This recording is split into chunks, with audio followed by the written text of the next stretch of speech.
This is the AnechoX 35 by Anechoic, and these guys reached out to me last year at some point. They asked if I wanted to go ahead and test one of their cans and let you guys know what I think. Now, unfortunately, my paperwork got delayed and pushed back. It took, I want to say, 4 or 5 months to actually get approved. And once I got this bad boy in hand, I wanted to thoroughly test it out before I even considered making a video on it. Now, here we are. I'm Mike. This is 360 Tactical Solutions. And today we're going to talk a little bit about the AnechoX 35. As always, before we get started, let's go ahead and game that algorithm a little bit. Make sure you hit that like button, subscribe if you haven't already. Drop down and leave a comment down below. Let me know, cheesecake, is it really a cake or just a delicious cheese? A lot of you already know that YouTube has incredibly oppressive rules when it comes to all things 2A related. So there's a lot of stuff that I'm not going to be able to necessarily show you or talk about here in this video. Go down into the description. There's a link over to my website where I'll have all kinds of other information, including video footage that could potentially get me in trouble here on YouTube. Of course, if you're watching over on Rumble, that video footage will be in there because, let's face it, Rumble actually respects the First Amendment and Second Amendment. The AnechoX 35 is a multi-caliber, titanium-bodied, fully serviceable suppressor that will work for calibers up to 35 caliber. It also comes in 2 different lengths. This is the standard X35, and then there is X35L, which is longer. That one is meant more for rifles. This one's kind of a do-it-all. One of the things that I do really like about this suppressor is that it is fully serviceable, so you can open up the caps, then you can pull all of the baffles out. They're separate, they're not welded together, it's not one piece. You can go ahead and really get them clean. So far I have right about 2,000 rounds, 1,700, 2,000 rounds through this suppressor. I've cleaned it twice. It's gotten pretty dirty on the inside for my liking. I really think that keeping your equipment clean is the way to go. A lot of people will just run it until it's gunked up and doesn't work anymore, but that's not my style. I feel like if you want the best performance out of any of your equipment, whether it's a suppressor or handgun or a rifle or whatever, you should clean and maintain it regularly. And with this suppressor, it's easy to do so. I fully expect for people to show up out here anytime and start shooting. So I am going to go ahead and put some in-ear ear pro in just to keep me safe in case anybody shows up. Obviously, I do not have the budget that some of the larger channels have. I don't have a good piece of equipment to measure decibels. So what I'm going to do is, generally in my videos when it comes to shooting footage, I will drop the sound levels down so that, you know, if you're wearing headphones while you're watching my videos, it doesn't get really loud in your ears while I'm shooting. In this case, I am going to leave the volume levels at the same level all the way through the video. So you will notice a difference in the volume. We're going to go ahead and shoot some 124 grain RBS ammo, and then I'm going to mix in some 115 grain just to show the difference between the two. Big shout out to my friends over at North Sound Firearms as well as RBS for discounting the ammo that I'm using here today. If you've got suppressors, you know that any subsonic ammo, it's not cheap. So I'm always thankful when some of my friends are able to help me out with these videos. Now, because of the restrictions that we have here in Washington, I only have a small handful of guns that I can run a suppressor on. We're going to start here with the Hellcat Pro. This is a ridiculous setup to put a suppressor on, but you know what? We're going to test it out and have some fun.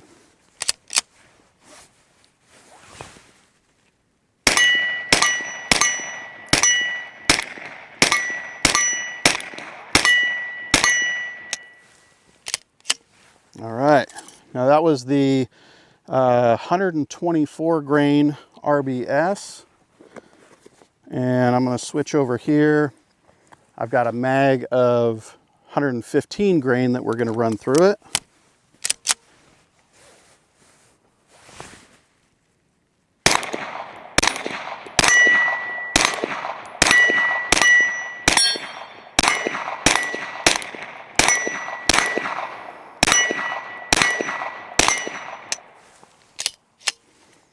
Next up, Springfield Echelon. Now I just swapped over optics on this. Last night I put the newest C&H Precision competition optic on here. I haven't even zeroed it, so we're kind of shooting blind, but today it's not about accuracy, it is about suppressor performance.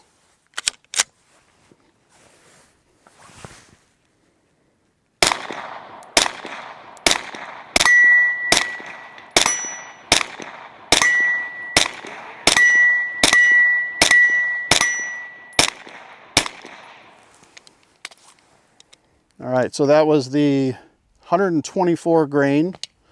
We'll switch over to 115 here.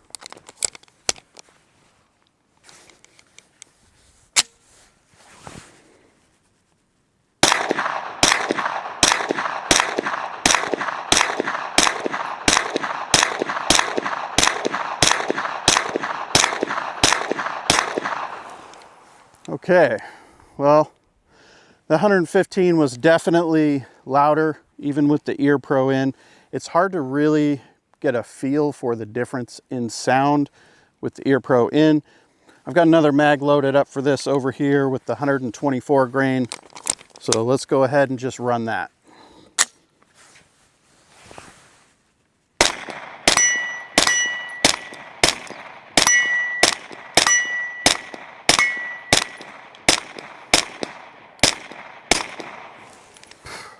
Yeah, I definitely should have zeroed this optic before I came out here. I can't hit anything with it.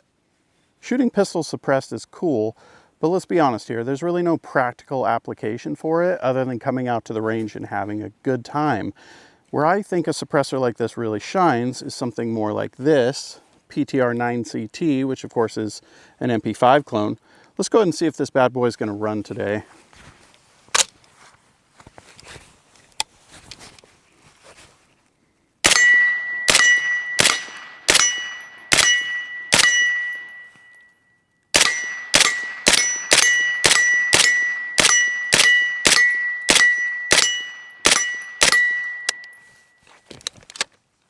All right, that's kind of an oddity. I was a little worried about that. Sometimes this gun will run, sometimes it won't. You never really know till you actually get out to the range and try it out.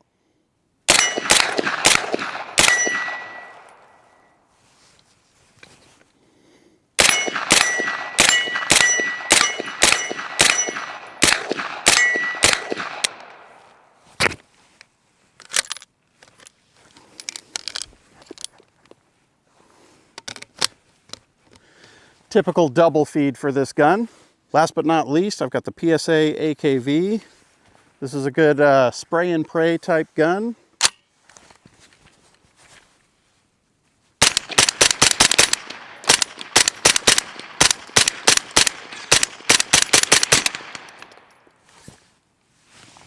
Nice.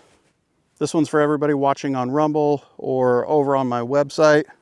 We're going to go ahead and see if we can speed up the rate of fire on this a little bit.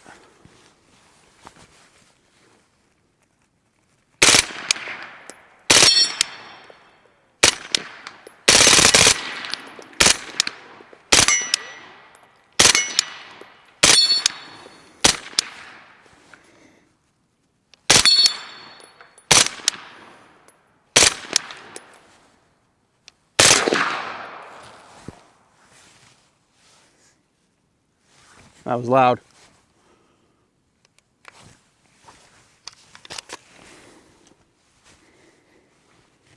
One more, then we're done.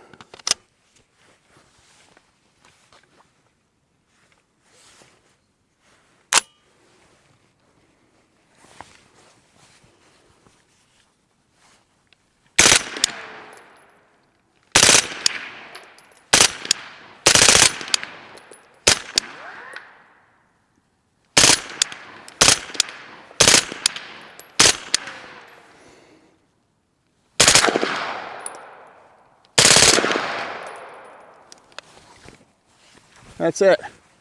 That's it. I don't know that this suppressor necessarily likes high rate of fire. It says that it is rated for like 100 rounds of full auto 9mm. But towards the end of this 35 round mag, it started getting louder for some reason. Not sure why. Okay, as it turns out, AKV was a bad idea. I neglected to consider the fact that the AKV has the spring-loaded detent, which holds the factory muzzle device in place, right up to the point that I finished shooting. When I went to remove the suppressor, I realized I have no way of pressing that detent down to release and unscrew the suppressor. I guess when I get home, I have some creative gunsmithing to do to remove this thing. But you know what? Sometimes that's just life. Now, I came out today and I had limited amount of subsonic ammo. I've been out here a ton of times testing this suppressor. Recently it was snowy up here. I had my son out here and he just really burned through my ammo supply. So I just did a couple of mags through each gun to kind of get some audio testing. Realistically, for what we're doing here, that should be enough though. Now, when it comes to multi-caliber suppressors, they tend to not be the most efficient because they start with, you know, a large hole, and you can use any round up to that size. So this one is 35 cal, so obviously I can use it with 9mm. I can go down to 300 blackout. I could, I guess, put this suppressor on a 22. If I were to use it on something like a 22, because the bullet is so much smaller than the hole in the baffles, as well as the cap, I don't necessarily think it would do very much with sound suppression. I have the numbers here. I went ahead and copied them from the Anechoic site last night, and what they're saying is for sound reduction, 9mm, 350 Legend, 338 Lapua, you can expect up to 34 decibels in reduction for this one. For the L model, which is a little bit longer, that one is supposed to be up to 40 decibels of sound reduction. Personally, I hate the numbers. I don't think that they really help with anything. They don't really give you a perspective on sound reduction, because it's not like we all have, you know, a $3,000 or $4,000 decibel meter that is accurate enough that while we're shooting, you know, we can measure and have a good perception of, you know, what 34 decibels is. Personally, I'd love to have one, but I just can't justify spending the money. Not yet, at least. So I'm going to tackle this from a slightly different perspective, and that's going to be perceived sound reduction. Now, any of my 9mm that I have that I shot today, I would never shoot them without ear protection on. First off, I'm getting older, and my hearing isn't that great to begin with. Second off, I don't need it getting any worse than it already is. If I'm out here by myself, nobody else is shooting, and I use the AnechoX 35 on something like the Springfield Echelon, I'm more than happy to shoot that thing with no ear protection on. Of course, I have this massive rock wall as a backstop back here and a lot of trees. So there is a certain amount of echo, but it's not necessarily uncomfortable to shoot without ear protection. With other guns like the MP5 or this AKV, I do find that it seems a little bit more quiet than what it is on my pistols. Of course, I'll have to review the shooting footage to be able to say for sure, but from my perception, I have put, I don't know, 30 mags worth of ammo through the MP5 with the suppressor on it. Most of those were with no hearing protection at all. Of course, the action itself makes a lot of noise, and I do still get, you know, a little bit of echo from the backstop and everything, but it's really not horrible. I do like the fact that this AnechoX 35 is a multi-cal suppressor, but on the other hand, I personally feel like having a dedicated caliber suppressor is more efficient and a slightly better idea. The bonus to having a multi-cal suppressor is that you can change the caps to be able to use it on different guns. You know, we all know we have to pay the tax stamp, and suppressors aren't cheap, and so it can get a little bit expensive. Let's say you buy a suppressor for your 9mm, you buy one for your 300 blackout, you buy one for, you know, your 223, you buy another one to keep on, you know, a 22. That adds up real quick. That's just something to keep in mind when it comes to buying a suppressor. Sometimes it's better to just buy a dedicated caliber and keep it on each gun that you want to keep it on. If you're the type of person that wants to just have one suppressor that you can move back and forth through different firearms, this is a pretty good option for you. One thing I'm not necessarily thrilled about with the Anechoic AnechoX is the finish. So they're using Cerakote on here, which it's not too bad. It holds up pretty well as far as heat goes. The problem is that I have used the wrenches to pull the caps off, pull it apart, and clean it really well multiple times. And when you do that, it eats away the finish around the edges here where the wrench attaches. It's not necessarily a huge deal, I guess, because over time, all your guns and equipment are going to get beauty marks, so to speak. But I do wish that there were a better option for finishes on these. Now, you can order these in a multitude of colors. You can order them in like raw titanium. They have black, flat dark earth. I think there's a couple other options on there, but I chose black just because it matches everything. Just be aware that after a certain amount of time, this may need to be recoated. And the problem with NFA items is that not a lot of Cerakote applicators have the proper licensing for you to be able to send them an NFA item to go ahead and Cerakote. That could end up being kind of a hassle down the road. One of the downsides to shooting a pistol with a suppressor is that you have all that extra weight in front, and you can probably tell from the shooting footage that as I'm shooting, there's quite a bit of muzzle dip because of that extra weight. Sure, there are holsters for suppressed pistols, which is cool. You can use those at the range or whatever.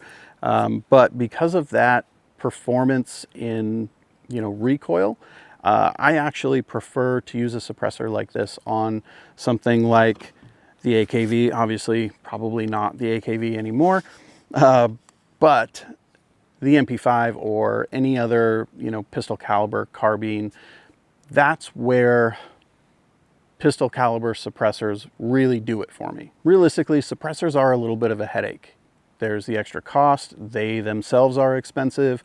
There's all the red tape involved. And then there's the issue of, well, when I die, what's going to happen to this thing? Obviously, I've got to have it set up in a trust and have, you know, like my son on the trust so that it's a nightmare, really. Then again, shooting suppressed is cool. That's all there is to it. So I don't know. Suppressors are for some people. They're not for everyone. Of course, here in Washington, suppressors are one of the few cool 2A things that we can still get and use here in the state, because they pretty much banned us from using everything else. As far as the long-term durability goes with the Anechoic 35, all I can really say is that at this point I've got a couple thousand rounds through this one. It's ran really good. I haven't had any issues with it. The baffles are all sitting in place. I haven't had any baffle strikes or any weird stuff like that. I do clean it every 500 rounds or so, although I think on their website they recommend every 1,000 rounds at least to clean it. But I'm maintaining it properly. And so at that 2,000 round mark, I haven't seen anything that would lead me to believe that it's going to be anything less than durable long term. So sound suppression is good. It's not great. I've shot other suppressors that quiet the gun down better, but it's good for a multi-cal suppressor. Durability seems great, other than, you know, being a Cerakote finish. Quality of the craftsmanship, I feel like it's really well done. It is a blow-through suppressor. It has a bunch of holes around the outside, so I don't get a ton of crap blowing back at me. If you are interested in a multi-cal suppressor, I will go ahead and leave more information over at my website, link down in the description, as always. You can hop on over there and check these guys out. I really think that they're worth looking into for the type of person that wants a suppressor that's going to move between different guns and different calibers. Now, it appears that I have some creative gunsmithing to do at home, so I'm going to pack this all up. I'm going to head home and try not to destroy the suppressor or the AKV while trying to remove it. I definitely would not recommend using this on an AKV because of that spring detent, but use at your own risk. Thanks for watching, guys. I'll see you back here real soon.